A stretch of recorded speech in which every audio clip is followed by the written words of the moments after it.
Intermediate compounds. तो intermediate compound बनते हैं जब भी कभी अटैकिंग रिएजेंट सबस्ट्रेट के पास जाता है तो सबस्ट्रेट से सीधा सीधा हाथ नहीं मिलाएगा। अगर आप ही किसी से मिलने जाते हैं तो आप क्या कहते हैं? सीधे जाते हैं कि हाँ जी हम आपके दोस्त बनना चाहते हैं?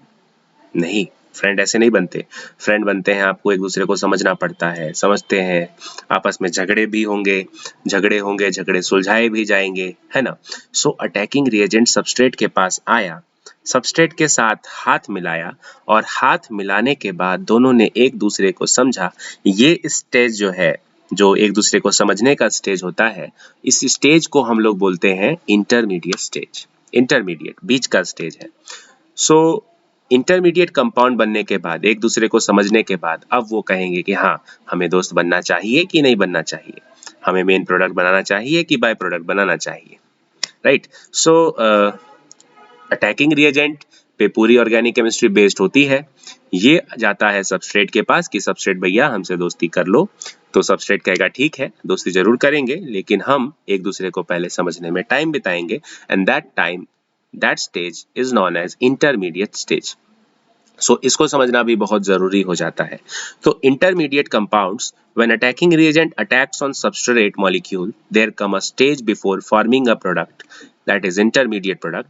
तो इंटरमीडिएट कंपाउंड तीन कैटेगरीज में बांटे गए हैं। पहली कैटेगरी कार्बोकटायन, दूसरी कैटेगरी कार्बन आयन और तीसरी कैटेगरी होती है बच्चों फ्री रेडिकल। हाँ, ये वही फ्री रेडिकल है जो आपने अटैकिंग रिएजेंट में पढ़ा। माने फ्री रेडिकल ऐसा है जो अटैकिंग रिएजेंट की तरह भी काम करेगा और इंटरमीडिएट स्टेप भी होता है।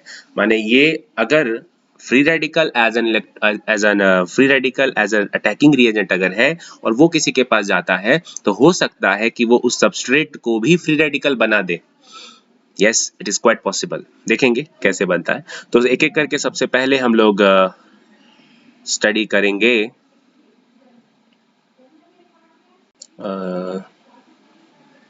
सबसे पहले हम लोग देखते हैं इंटरमीडिएट टॉपिक।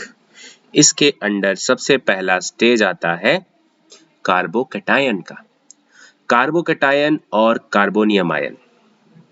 सो कार्बोकटायन या carbonium ion, these are those intermediate compound having 3 bond pairs, 6 bond pair of electrons, and these are sp2 hybridized।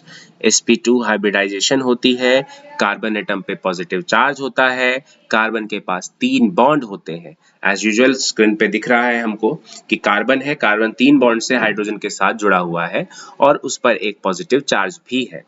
तो इसे हम लोग कहते हैं कार्बोकटायन या कार्बोनियम आयन। ये अपनी तरीके का पहला इंटरमीडिएट कंपाउंड है। सो इंटरमीडिएट कंपाउंड में कार्बोकटायन को फर्दर हमने 4 कैटेगरीज में बांटा हुआ है, जिसमें सबसे पहला आता है मिथाइल कार्बोकटायन या मिथाइल कार्बोनियम आयन। दूसरा फर्स्ट प्राइमरी कार्बोकटायन या primary carbonium ion, secondary carbocation, tertiary carbocation. 4 तरीके के ये हैं।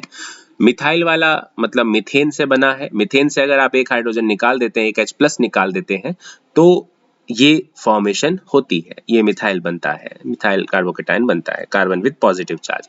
प्राइमरी कब होगा? जब उस पे एक साइड से जो है आप मिथाइल ग्रुप लगा देंगे एक फर्दर, तो वो प्राइमरी बन जाएगा। यहाँ देखिए जैसे कि बनाया हुआ है प्राइमरी कार्बोकटायन, जिसमें कार्बन के ऊपर सेंट्रल में जो है कार्बन जिसपे पॉजिटिव चार्ज है उसके साथ एक मिथाइल ग्रुप यानी एक CH3 जुड़ा हुआ है, दैट इज प्राइमरी।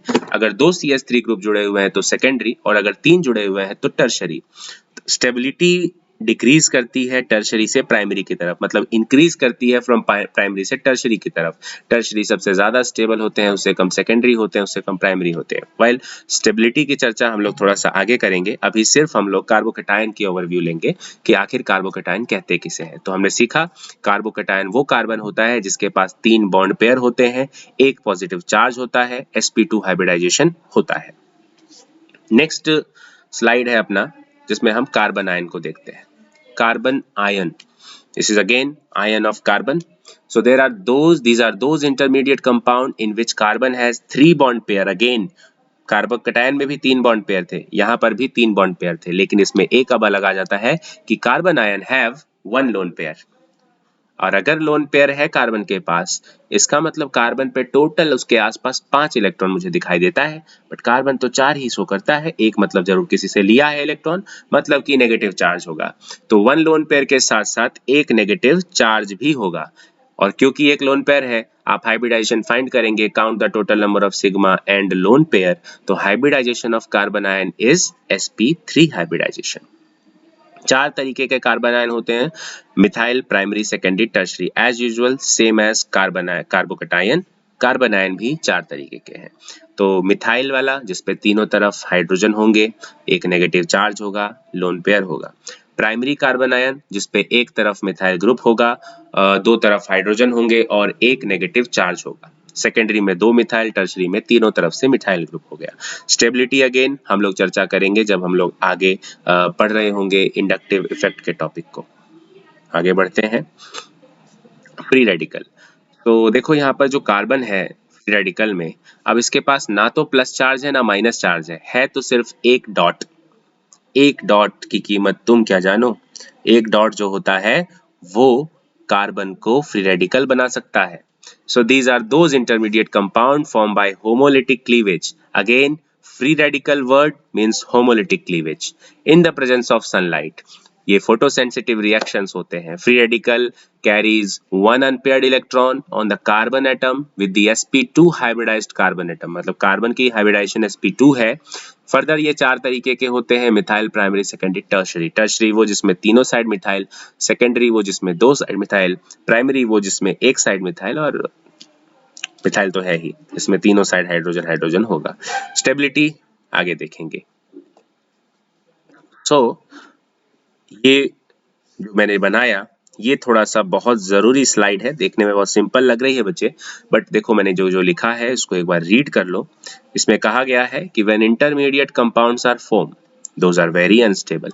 अनस्टेबल क्यों है? मैंने दोस्ती का एग्जांपल लिया था, आप दोस्ती करने गए तो कहा कि भाई मैं तुमको समझने में वक्त लूंगा, और वक्त लूंगा तो ये तय नहीं कि वक्त के बाद जो है हम तुम्हारे दोस्त बन ही जाएंगे, हो सकता है दुश्मन भी बन जाए, तुम दुश्मन बना लो दोस्त बनाने आए थे तो। So these are very unstable, ये स्टेज में कुछ नहीं कहा जा सकता। So which means they want to stabilize themselves to make stable compound, for that they have to undergo several type of displacement mechanisms. माने अगर आप किसी से दोस्ती करने गए और आप इस इंटरमीडिएट स्टेप में हैं, तो आप ये चाहेंगे ना कि आप जो अपना वक्त दे रहे हैं, आप जो अपना डेडिकेशन दे रहे हैं उस दोस्ती के प्रति, वो दोस्ती सफल हो, वो दोस्ती सक्सेसफुल हो।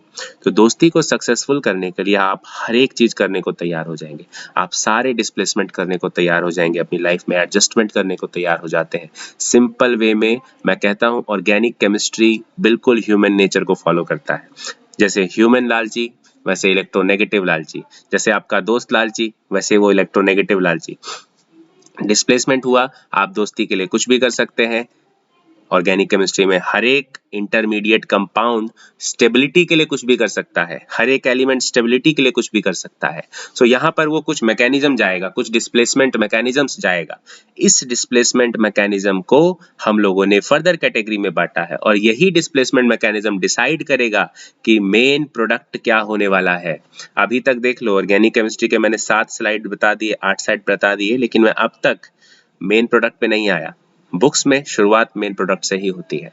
तो मेन प्रोडक्ट तक पहुंचने के पीछे का जो रास्ता है वो ये है कि कंपाउंड पे पहले आया अटैकिंग रिएजेंट अटैक करने सबस्ट्रेट पे, इंटरमीडिएट कंपाउंड बनाया, इंटरमीडिएट ने अपनी स्टेबिलिटी को लाने के लिए कुछ डिस्प्लेसमेंट किया, and that displacement decide what will be the main product and by product, right? Nature उसका यही डिसाइड करेगा। सो इलेक्ट्रॉन डिस्प्लेसमेंट को अगर देखें तो इसको हमने 2 पार्ट्स में बांटा हुआ है। वन इज परमानेंट इफेक्ट और दूसरा होता है टेम्पररी इफेक्ट। परमानेंट जो हमेशा है, जो पहले भी था, जो अब भी है और बाद में भी रहेगा। कल भी था, आज भी हूं और कल भी रहूंगा। सो वो वाला हिसाब होता है परमानेंट इफेक्ट का, इसे हम पोलराइजेशन इफेक्ट भी बोलते हैं। और दूसरा होता है टेम्पररी, थोड़ी देर के लिए है, थोड़ी देर के लिए, हमेशा एग्जिस्ट नहीं करते, ये कुछ टाइम के लिए एग्जिस्ट करते हैं। स्टेबिलिटी मिल जाने के बाद ये नहीं होते, ये नहीं रिलाई करते, बाकी स्टेबिलिटी के बाद भी इफेक्ट होते हैं। सो टेम्पररी इफेक्ट को हम लोग पोलराइजेबिलिटी इफेक्ट भी बोलते हैं। सो परमानेंट के अंदर 3 इफेक्ट आएंगे, inductive effect, mesomeric effect, hyperconjugation effect. और पोलराइज टेम्पररी इफेक्ट में आ जाते हैं inductomeric effect and electromeric effect. बच्चों यहाँ पर आपकी क्लास 11th में, क्लास 12th में, इन दोनों क्लासेस में आप जो नहीं पढ़ते वो है इंडक्टोमेरिक इफेक्ट। इंडक्टोमेरिक इफेक्ट हम लोग जो नहीं पढ़ते, इसका रीजन है कि इलेक्ट्रोमेरिक से ये स्लाइटली सा डिफरेंस है, तो इसको हम लोग ग्रेजुएशन के लिए छोड़ देते हैं, आगे आप लोग पढ़िएगा। तो फिलहाल के लिए हम लोग बाकी के जो 4 हैं इनको पढ़ते हैं। Inductive effect, mesomeric effect, hyperconjugation effect and inductomeric effect. Mesomeric effect का एक और फेमस नाम है जिसे आप रेजोनेंस इफेक्ट भी बोलते हैं। तो एक एक करके हम लोग आगे बढ़ते हैं। पहला हम लोग स्टडी करेंगे इंडक्टिव इफेक्ट के बारे में। तो बच्चों यहाँ तक आई होप कि आपको सब कुछ समझ में आया है, क्योंकि इलेक्ट्रॉन डिस्प्लेसमेंट मेथड्स जो है मेन अपना ऑर्गेनिक केमिस्ट्री अटैकिंग रिएजेंट पे बेस्ड था, हमने देखा। और एक बार जब अटैकिंग रिएजेंट अटैक कर गया सबस्ट्रेट पे तो अब डिस्प्लेसमेंट हो रहा है, और ये उसका पहला डिस्प्लेसमेंट होने जा रहा है जिसे हम लोग बोल रहे हैं इंडक्टिव इफेक्ट। तो